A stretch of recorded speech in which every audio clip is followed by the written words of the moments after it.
drug use in the Eastview/Apple Valley community? So this is our Twitter page, and our goal for this was to make people aware of like the harmful effects of illegal drugs, and to give them ideas on how they can prevent actually getting into it. And we did this through like hashtags like hashtag Motivation Monday and hashtag What to Know Wednesday and things like that. Our learning targets that we'll be addressing today are contributing factors, how to say no, and all the types of prevention programs. So the key vocab that we thought was important to know were addictive, drug abuse, gateway drug, and depressant. So addictive is like a substance or activity that can likely lead to cause of addiction or habit. And drug abuse is like a habitual taking of addictive illegal drugs. And then a gateway drug is just a drug that is like marijuana or alcohol that can lead to a more stronger or harmful illegal drug. And then a depressant is a drug that reduces functional nervous activity. So we're just going to ask you a few questions right now to see how much you know and how much it actually is. So just A, B, C, and D. How many people die each year from overdosing from heroin or methamphetamine in the United States? How many of you think it's 5,000? Does anyone think it's 20,000? Does anyone think it's 35,000? Does anyone believe that's 45,000 people or more? You are correct. In 2014, 47,055 people died due to drugs. That's 1.5 times the amount of people that died in automobile accidents in 2017 so far, or no, in 2016. And then it's just under the population of Apple Valley. So every year, the city of Apple Valley dies from drug use. And then how much money does the average heroin addict spend on drugs per day? How many of you think it's $50? Does anyone think it's $100? Does anyone think it's $150?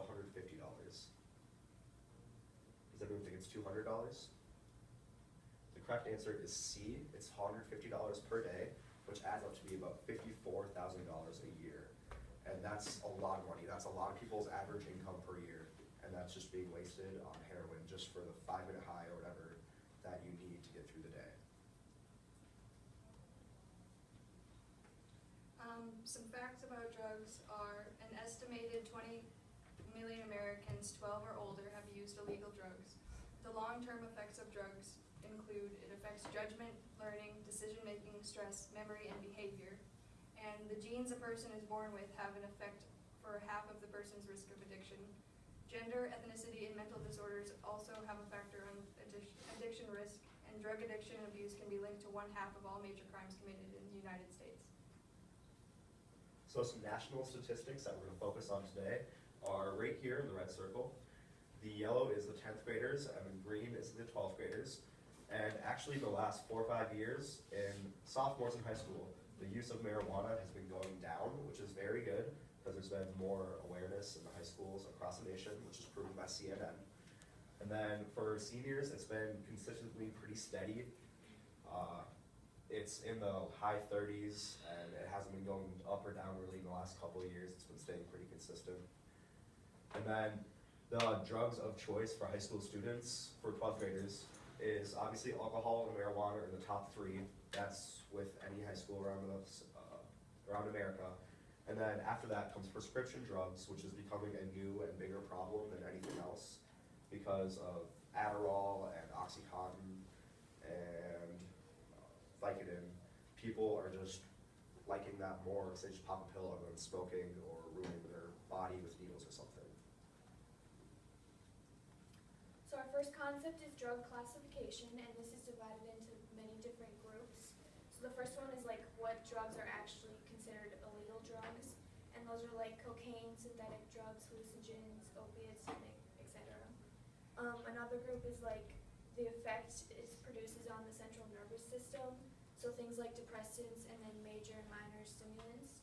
And then the last one is whatever is classified as a hard or soft drug, but this distinction is like pretty rare because nothing is really a soft drug. It all kind of affects you no matter what.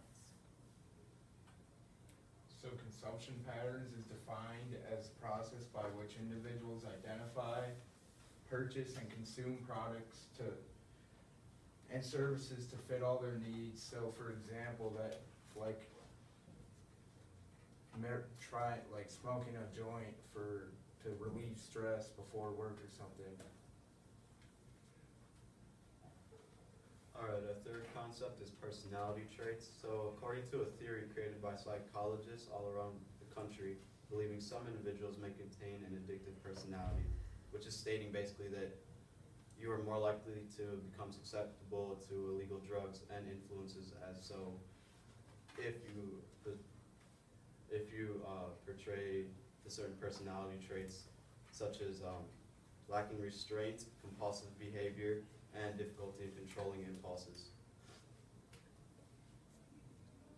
Why is marijuana the popular drug for teens? Marijuana is a drug of choice for many adolescents due to many reasons such as the popular media or being influenced by peers or others to fit in. In 2016, nearly 23% of seniors surveyed admitted to using marijuana at least once in the previous month.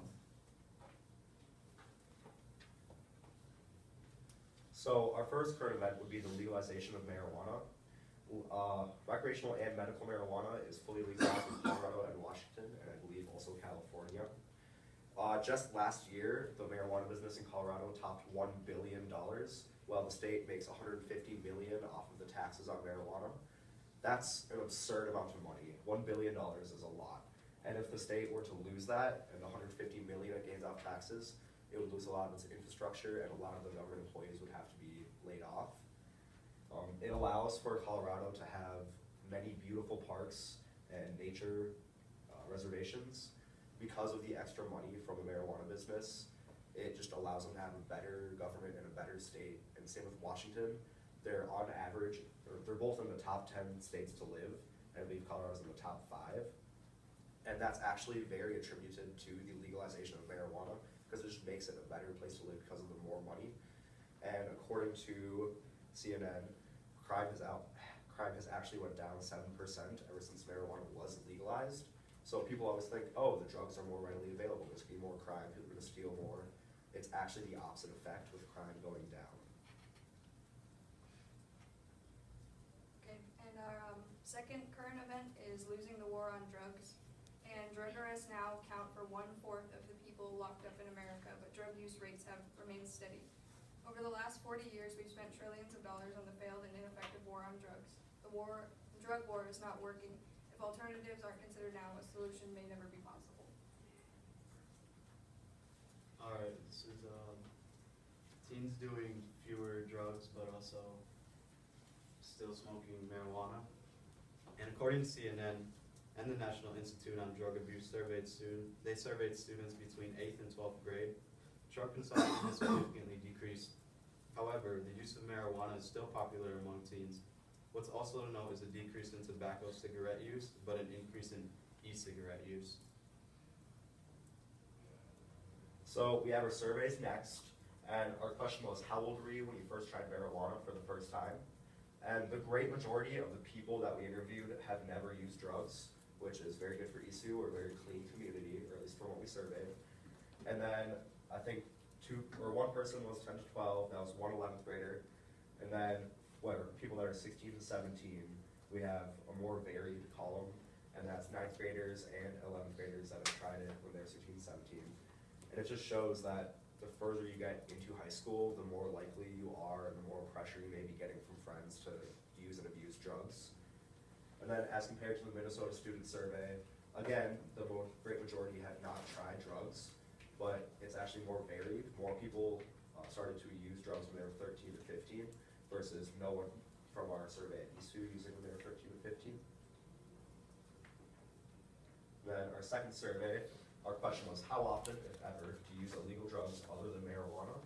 And in our conducted survey, only 2 people use drugs other than marijuana, which is prescription drugs or heroin, methamphetamine, or alcohol. And then for the Minnesota Student Survey, there's a lot more people that use other drugs than just marijuana, which it happens because there's more drugs readily available to other communities other than just the Appomattox community. There's up north Minnesota, which is a little more sketchier, and then other places that just, they're able to get drugs easier, so they're able to use illegal drugs other than marijuana. Some organizations are the Drug Enforcement Agency, and then New Beginnings Minnesota, which is like a rehab facility, and then the Minnesota Prevention Resource Center, and that's basically just like a drug information center, and then like that's like just like an actual resource thing. Then we have a video.